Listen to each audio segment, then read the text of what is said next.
नमस्ते विद्यार्थी मित्रांनो, मी प्राध्यापक अनंत देवगिरीकर आणि आज मी तुम्हाला नॉन प्रॉफिट कन्सर्न मधला 11वा प्रॉब्लेम पेज नंबर 91 हा तुम्हाला सोल्युशन करून देणार आहे. नॉन प्रॉफिट कन्सर्न म्हणजे काय की नॉन प्रॉफिट कन्सर्न यामध्ये असे की अशा आपल्याला संस्थेचं अशा ऑर्गनायझेशनचं आपल्याला अकाउंटिंग करायचं, बॅलन्स शीट करायचं की ज्यांचा उद्देश हा प्रॉफिट कमवणे आहे. तर आजच्या प्रॉब्लेममध्ये आपण एका दयानंद लायब्ररी म्हणून आहे अंबाजोगाई, तर याचा जो प्रॉब्लेम आहे तर हा प्रॉब्लेम आपल्याला सोल्युशन करायचा आहे. तर प्रत्येकाने पहिल्यांदा हा प्रॉब्लेम सोडवण्याच्या अगोदर पहिल्यांदा तो रीड करून घ्या, मी केअरफुली रीड करून घ्या आणि ज्याला स्टार मार्किंग आहे त्याला स्टार मार्किंग करून घ्यायचे. स्टार मार्किंग कशाला करायचं हे मी तुम्हाला सांगून गेलो. तर स्टार मार्किंग जे करायचं आहे तुम्हाला, तर त्याच्यामध्ये एंट्रन्स फी जी आहे तर ती तुम्हाला स्टार मार्किंग करून घ्यायचं आहे. लाईफ मेंबरशिप फी हे पण तुम्हाला दिलेलं आहे, त्यालाही स्टार मार्किंग करून घ्यायचंय. त्यानंतर नेक्स्ट आहे परचेस ऑफ पोस्टल स्टॅम्प आहेत, बुक्स पेमेंट साईडला दिलेले बुक्स पण आहेत, त्यानंतर फर्निचर आहेत. एवढ्या सर्व गोष्टीला आपल्याला स्टार मार्किंग करून घ्यायचं, म्हणजे जेणेकरून आपल्याला ती अमाऊंट लिहित असताना इनर कॉलम मध्ये मेन्शन करता येईल. सो आपण वेळ न घालवता आपण डायरेक्ट प्रॉब्लेमला सोल्युशनला जाऊया. प्रॉब्लेम नंबर आहे 11, पेज नंबर आहे 91. ओके, एका दयानंद लायब्ररीचा प्रॉब्लेम आहे अंबाजोगाईच्या ठिकाणी जिल्हा दयानंद लायब्ररी, तो प्रॉब्लेम आपण सोल्युशन करतोय.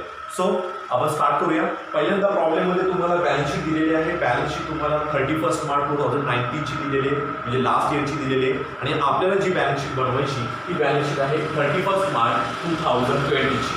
ओके, म्हणजे याचाच अर्थ की 1 एप्रिल 2019 टू 31 मार्च 2020 या एका वर्षाची आपल्याला पूर्णपणे बॅलन्स शीट, इन्कम आणि एक्सपेंडिचर आपण प्रिपेअर करायचे. यासाठी आपण इन्कम आणि एक्सपेंडिचर अकाउंट तयार केलेला आहे. ओके, त्यानंतर आपण बॅलन्स शीट पण तयार केलेली आहे. सो आपण लगेच स्टार्ट करूया प्रॉब्लेम मध्ये पहिल्यांदा तुम्हाला लायबिलिटी साईडला बघायचे. लायबिलिटी साईडला तुम्हाला कॅपिटल दिसतंय. कॅपिटल हे आपल्याला लायबिलिटीला ट्रान्सफर करायचं असतं, तर लायबिलिटीला ट्रान्सफर करून घ्या. कॅपिटल फंड जो दिलाय तुम्हाला 7,50,000 चा दिलेला आहे, तो इनर कॉलमला मेन्शन करा, कारण याच्यावरती 2 ऍडजस्टमेंट आहे. आपल्याला सरप्लस आपल्याला ऍड करावा लागतो, त्यामुळे आपण हे सर्व इनर कॉलमला मेन्शन करणार आहोत. ठीक आहे. सो कॅपिटल झाल्यानंतर सबस्क्रिप्शन रिसिव्ड इन ऍडव्हान्स, ही सबस्क्रिप्शन जी गोष्ट आहे ही ह्या नॉन प्रॉफिट कन्सर्न मध्ये खूप अत्यंत महत्त्वाची गोष्ट आहे. ही तुम्हाला मी the end of the problem मी तुम्हाला ही क्लिअर करून देईल. त्यानंतर आहे आउटस्टँडिंग एक्सपेन्सेस. आउटस्टँडिंग एक्सपेन्सेस हा आपल्या लायबिलिटीला दिलेले आहे. सेम ॲज इट इज आपल्याला आउटस्टँडिंग एक्सपेन्सेस आपण लायबिलिटीला मेन्शन करणार आहोत. आउटस्टँडिंग एक्सपेन्सेस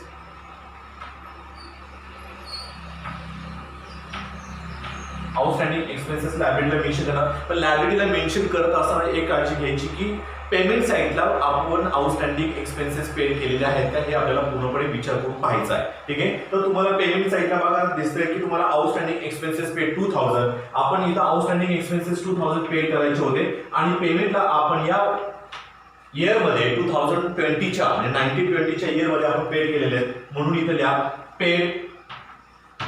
ओके, 2000 म्हणजे आउटर कॉलमला तुम्हाला कोणतीही अमाऊंट द्यायची नाही, that is a need. Okay, तर तुम्हाला ही अमाऊंट मेन्शन करायची. ओके, हे झाल्यानंतर आपण येऊया असेट साईडला. असेट साईडला पाहिलं तर पहिल्यांदा आहे फर्निचर. 50,000 चं तुम्हाला फर्निचर दिसतंय. ओके, मग फर्निचर तुम्हाला बॅलन्स शीटच्या असेट साईडला मेन्शन करायचंय. फर्निचर 50,000 चं मी इनर कॉलमला घेणार आहे, कारण की पेमेंट मध्ये ऍडिशन परचेस केले का हे आपल्याला पाहायचंय. तर फर्निचर बघा 50,000 घेतल्यानंतर पेमेंट साईडला पण तुम्हाला ऍडिशन फर्निचर दिसेल. ऍड परचेस म्हणजेच परचेस केलेले आहेत. ओके, अमाऊंट आहे फर्निचरची परचेस केलेली 30,000, 30,000 रुपये मेन्शन करायचे. 30,000. ओके, त्याची टोटल जी आहे ती आहे 80,000. ओके, त्याचबरोबर फर्निचर झाल्यानंतर नंतर आहे बुक्स. बुक्स ही प्रॉपर्टी आहे, संपत्ती आहे त्या लायब्ररीची. बरोबर आहे. आता फर्निचरची ऍडजस्टमेंट आहे तर त्यामुळे एक लाईन सोडणार मी आणि बुक्स लिहिणार. बुक्स पण प्रॉपर्टी संपत्ती आहे.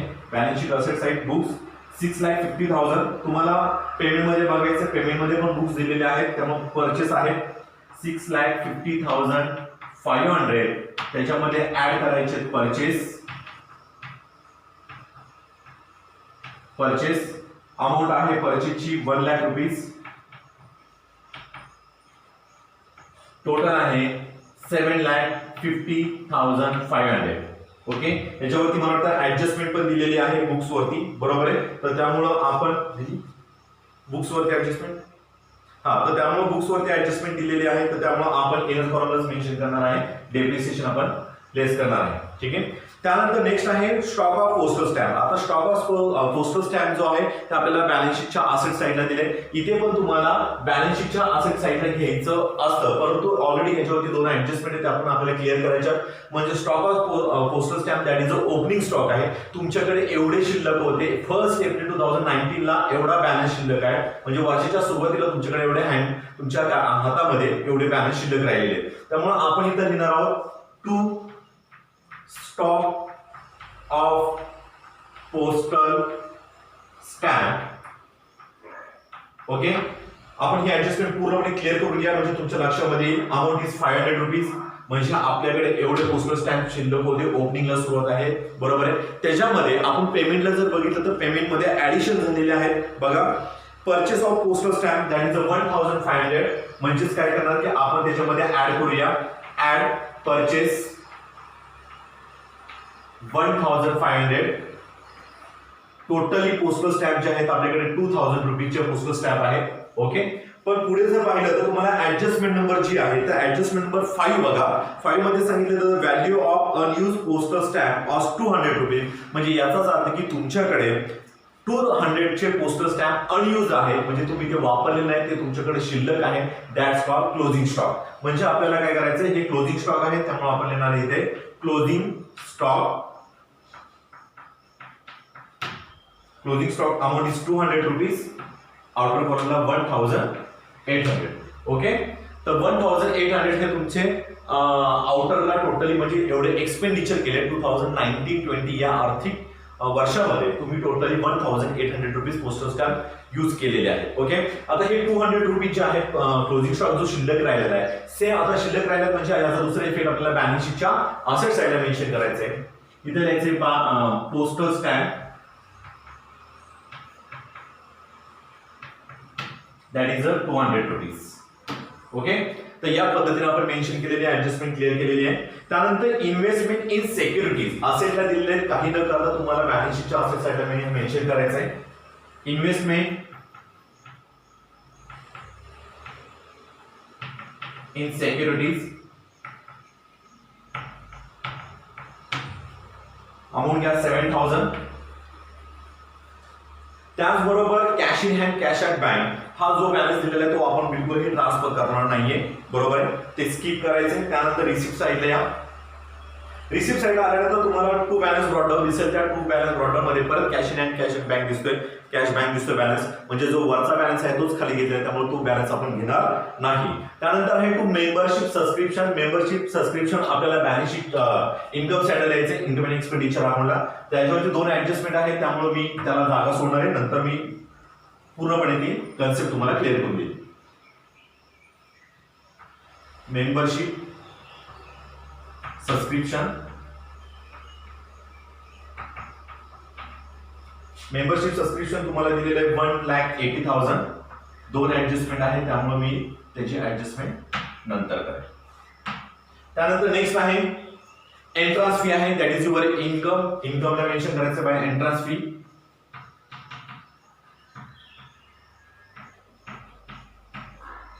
एंट्रन्स फी अमाऊंट इज 30,000, 30,000 रुपये. आणि त्याच्यावरती मला वाटतं ऍडजस्टमेंट आहे, त्यामुळे इनर कॉलमला मेन्शन करा एंट्रन्स फी 30,000. त्यानंतर नेक्स्ट आहे sale of old newspaper. Income sale of old news paper amount is 2,000. Outer कॉलमला या, ऍडजस्टमेंट नाहीये. त्यानंतर नेक्स्ट आहे hire of lecture hall. Hire of lecture hall amount is 10,000. Next is interest on securities.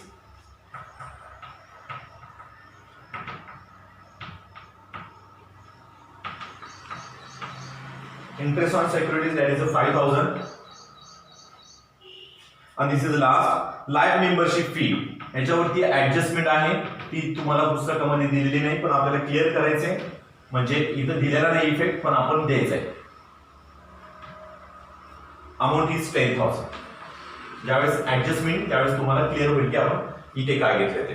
त्यानंतर next receipt झालेला आहे. आता आपण पेमेंटकडे येऊया. पेमेंटकडे आल्यानंतर पहिल्यांदा तुम्हाला दिसेल by salaries. Salary that is your expenditure.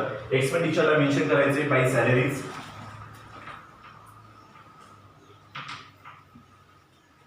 Amount is 24,000. Adjustment नाहीये त्यामुळे आउटरला घेतला आपण. त्यानंतर परचेस ऑफ पोस्टेज स्टॅम्प आपण हे ऑलरेडी हे केलेलं आहे, म्हणजे ऍड केलेलं आहे. त्यानंतर बुक्सची पण ऑलरेडी आपण परचेस म्हणून आपण बुक्स पण मेन्शन केलेले आहेत.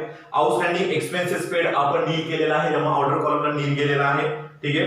त्यानंतर interest investment in fixed deposit. Investment in fixed deposit असेटला द्यायचे. Investment in fixed deposit. Okay. त्याची जी अमाऊंट आहे तुम्हाला 50,000 मेन्शन करायची. त्यानंतर नेक्स्ट आहे फर्निचर. फर्निचर तुम्हाला 30,000चं फर्निचर दिलेलं आहे आणि ऑलरेडी आपण ते परचेस मध्ये आपण मेन्शन पण केलेलं आहे. ठीक आहे. त्यानंतर नेक्स्ट जे आहे ते next printing and stationery that is your expenditure. Printing and stationery 6,000 rupees. Adjustment नाही त्यामुळे ऑर्डरला घ्या. त्यानंतर नेक्स्ट आहे rent that is your expenditure. Rent वरती पण ऍडजस्टमेंट नाही दिलेली त्यामुळे ऑर्डरला घ्या.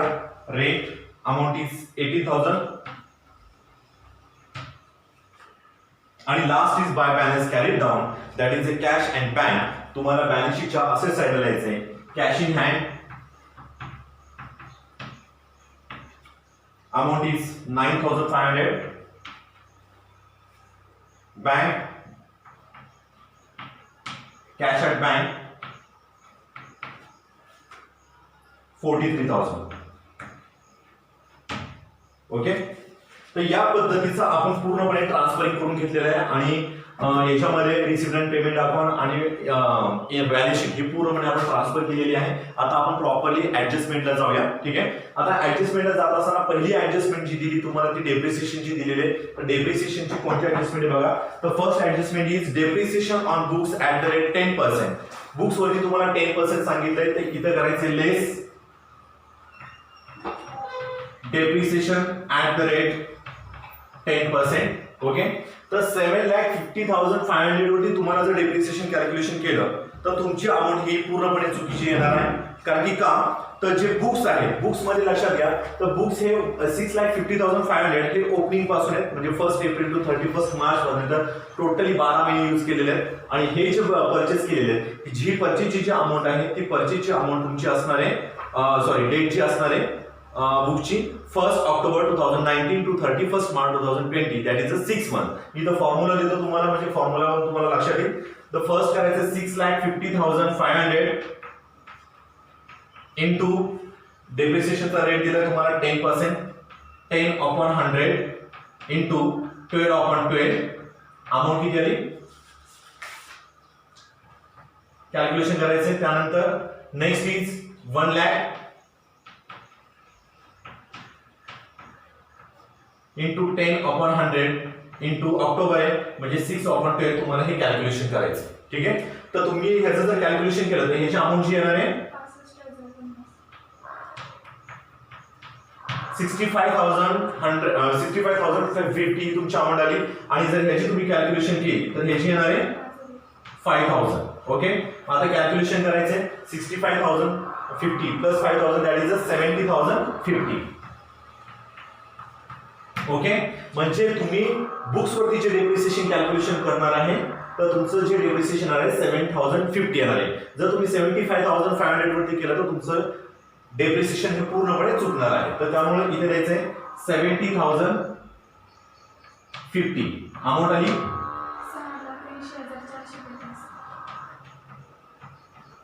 6,80,450 ही तुमची अमाऊंट आली totally outer कॉलमची.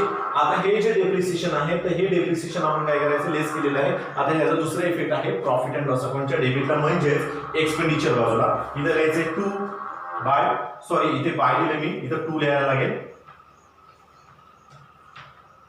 2 depreciation on furniture कशावर बुक्स वरती काढले तर बुक्स लिहा बुक्स. ओके. आणि अमाऊंट जी आहे ती तुम्ही इथे मेन्शन करा 70,050. ओके. त्याचबरोबर नेक्स्ट ऍडजस्टमेंट आहे फर्निचर वरती आहे 8.5% डेप्रिसिएशन तुम्हाला सांगितलेलं आहे, बरोबर आहे. तर इथे द्यायचे less depreciation at the rate 8.5%. Okay. 80,000 वरती जर तुम्ही 8.5% कॅल्क्युलेशन केलं तर हे तुमचं अमाऊंट जी येणार आहे हे चुकीची येणार आहे. ओके. कारण की हे ओपनिंग पासून आहे आणि हे जी आहे हे जुलै पासून तुमचं परचेस केलेले फर्निचर आहे. ठीक आहे. पुन्हा आपल्याला फॉर्म्युला टाकावा लागेल, फॉर्म्युला मधून आपल्याला चेंज करावं लागेल. ओके. ठीक आहे. फॉर्म्युला बघा,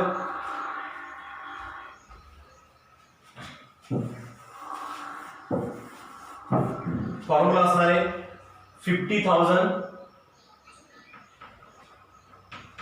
डेप्रिसिएशनचा रेट सांगितलाय 8.5% into 100 12/12 same as it is करायचे बुक्स प्रमाणे. त्यानंतर नेक्स्ट आहे 50,000 इंटू 50,000 आहे ना 30,000 येणार इथे 30,000 इंटू 8.5% इंटू 100 इंटू 6/6 नाही 7 आहे. जुलैला आपण घेतलेला आहे, जुलै टू मार्च म्हणजे टोटली 9 मंथ्स येणार आहे 9/12. तर या पद्धतीने तुम्हाला कॅल्क्युलेशन करायचंय. जर इथं कॅल्क्युलेशन केलं 8.5% 12 महिन्याचं तर किती येणार आहे 4,250 तुमची अमाऊंट येणार आहे. आणि 30,000 वरती 8.5% जर कॅल्क्युलेशन केलं 9 मंथ साठी तर ती अमाऊंट येणार आहे 1,912 म्हणजे 13 घ्यावं लागेल 1,930. ओके. तर कॅल्क्युलेशन करा, टोटल करा, किती आली 6,162. ओके. 6,162 किंवा 63 जर धरलं तरी चालेल. ओके. मग आता आपल्याला हे डेप्रिसिएशन आहे तर हे डेप्रिसिएशन आपल्याला पूर्णपणे मायनस करायचे. ओके. मग डेप्रिसिएशन आपण 6,162 घेतलं मग 80,000 मधून मायनस करा 73,838 38 रुपीज येणार आहेत. ओके. मग आता हे आपण डेप्रिसिएशन मायनस केलं, डेप्रिसिएशनचा इफेक्ट जो आहे तो आपल्याला एक्सपेंडिचरला द्यायचा आहे. टू डेप्रिसिएशन ऑन फर्निचर जी अमाऊंट डेप्रिसिएशनची दिली तुम्हाला 6,162 तीच तुम्हाला मेन्शन करायची. ठीक आहे. या पद्धतीचं आपलं डेप्रिसिएशन झालंय. त्यानंतर नंबर 3 ची ऍडजस्टमेंट बघा 50% entrance fee and whole amount of life membership fee to be capitalized should be capitalized. Capitalise करणं म्हणजे कॅपिटल मध्ये ऍड करणं. आता एंट्रन्स फी ची 50% सांगितली. एंट्रन्स फी आपली 30,000 आहे, त्याच्यामध्ये सांगितलं की कॅपिटलाइज करा म्हणजे लेस करायचं. लेस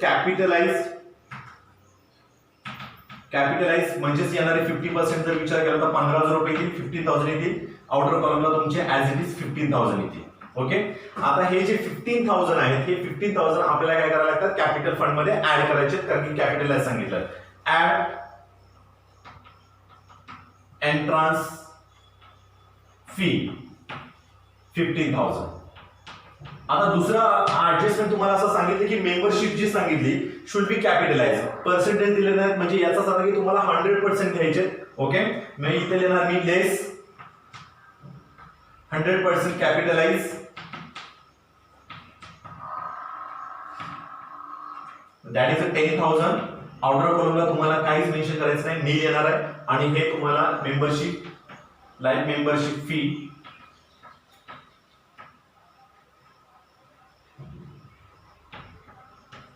दॅट इज 10,000. ओके. तर या पद्धतीने आपण कॅपिटलाइज जी ऍडजस्टमेंट आहे ती क्लिअर केली. त्यानंतर तर आपण ऍडजस्टमेंट नंबर 4 बघूया. ऍडजस्टमेंट नंबर 4 मध्ये दिलंय की library had 2,000 members paying subscription 100 each.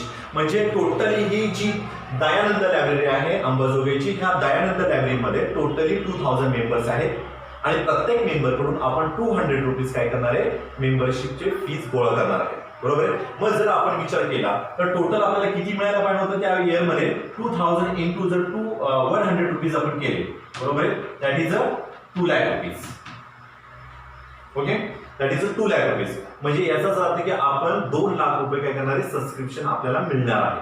पण मिळाले किती 1,80,000. पण जर विचार केला तर लास्ट इयर मध्ये 2019 ची बॅलन्स शीट जर बघितली तर लास्ट इयर मध्ये तुम्हाला सबस्क्रिप्शन रिसिव्ड इन ऍडव्हान्स 3,000 मिळाले. म्हणजे लास्ट इयरला ऑलरेडी ह्या 20,000 म्हणजे याच्यामध्ये जर विचार केला तर 1,80,000 मिळाले, 20,000 मिळायला पाहिजे होते आणि लास्ट इयरला ऑलरेडी 3,000 मिळालेले म्हणजे बॅलन्स किती राहिले जर विचार केला तर 20,000 आपल्याला मिळायला पाहिजे होते, त्यातले 3,000 रुपीज आपल्याला ऍडव्हान्स लास्ट इयरला मिळाले म्हणजे याचा अर्थ की आउटस्टँडिंगची जी अमाऊंट आहे तुमची ती 17,000 आहे. मग आता आपल्याला कसं लिहायचं ते बघा. तर पहिल्यांदा तुम्हाला काय करायचं की तुम्हाला पहिल्यांदा इथे लिहा add subscription received in advance last year. म्हणजे लास्ट इयरला आपल्याला किती मिळाले 3,000. ओके, टोटल किती झाले 1,83,000. किती मिळायला पाहिजे होते आपल्याला 2 लाख रुपीज मिळायला पाहिजे बरोबर आहे. म्हणजे 2 लाख आपल्याला सबस्क्रिप्शन मिळायला पाहिजे होते. जर कॅल्क्युलेशन केलं तर आपल्याला आता या वर्षी या आर्थिक फायनान्शियल इयर मध्ये 1,80,000 मिळाले बरोबर आहे. 3,000 दॅट इज द लास्ट इयरला ऍडव्हान्स मिळाले होते. टोटल 1,83,000 आपल्याला मिळाले. पण 2 lakhs मायनस 1,83,000 दॅट इज 17,000 बरोबर आहे. दॅट इज इथे लिहायचे ऍड आउटस्टँडिंग सबस्क्रिप्शन 17,000. आता हे जे 17,000 सबस्क्रिप्शन आहे ऍडव्हान्स मध्ये जे आपल्याला आता मिळणार हे मिळायचे आहे म्हणून आउटस्टँडिंग मध्ये टाकला. दुसऱ्या फिट बॅलन्स शीटच्या असेट साइडला मेन्शन करायचे outstanding subscription that is 17,000 not 20,000. Clear okay. तर या पद्धतीने आपण पूर्णपणे हा प्रॉब्लेम सोडवलेला आहे. आता आपल्याला टॅली करायचे टोटल करायची ठीक आहे. पहिल्यांदा इन्कम साइडची आपण टोटल करूया ठीक आहे. इन्कम साइडची टोटल करायची. इन्कम साइडची टोटल जर तुम्ही केली तर अमाऊंट येणार आहे 2,32,000. 2,32,000 ही तुमची टोटल आहे 2,32,000. सेम ऍज इट इज तुम्हाला इकडे घ्यायची 2,32,000. ओके. आता 2,32,000 आहे तर याच्यामध्ये याची टोटल पूर्णपणे तुम्हाला कॅल्क्युलेशन करायची आणि ही कॅल्क्युलेशन केलेली अमाऊंट तर तुम्हाला या 2,32,000 मधून मायनस करायची. जी अमाऊंट येणार त्याला आपण म्हणणार आहे सरप्लस. ओके. किती अमाऊंट येणार आहे 1,05,988. ओके. तुमची जी अमाऊंट येणार आहे सरप्लसची 1,05,988 दॅट इज अ सरप्लस. म्हणजे तुम्ही नेट प्रॉफिट जरी म्हणलात तरी चालेल. ओके. पण सरप्लस आहे कारण नॉन प्रॉफिट कन्सर्नचा हा प्रॉब्लेम आपण शिकतोय. हा जो नेट प्रॉफिट आलेला आहे हा नेट प्रॉफिट तुम्हाला लायबिलिटीज मध्ये लायबिलिटीज मध्ये जो कॅपिटल फंड आहे त्याच्यामध्ये ऍड करा. त्याची अमाऊंट येणार आहे 1,05,988. सॉरी इथे द्यावं लागेल सरप्लस 1,05,988. ओके. तर आता ही जी अमाऊंट आहे तर ही अमाऊंट आता आपल्याला सगळ्यांची टोटल करायची. सगळ्यांची टोटल केल्यानंतर तुमची अमाऊंट येणार आहे